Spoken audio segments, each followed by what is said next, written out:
اس لڑکی سے رشتہ نہ کرو، یہ منحوس ہے۔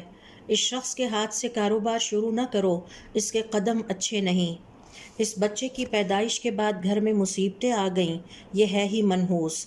فلاں آدمی آیا تھا، اس دن سے ہمارا نقصان ہونا شروع ہو گیا، آئندہ اسے نہ بلانا۔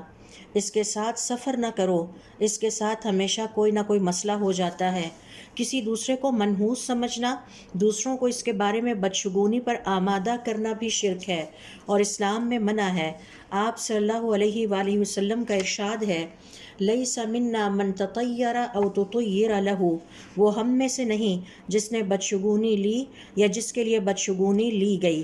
اسلام نہ صرف خود وہم میں مبتلا ہونے سے روکتا ہے بلکہ دوسروں کے دلوں میں بھی نحوست کا خوف اور وہم ڈالنا بھی گناہ ہے۔ یاد رہے، نفع اور نقصان، عزت و ذلت، خوشی اور آزمائشیں سب اللہ تعالیٰ کے حکم سے ہیں۔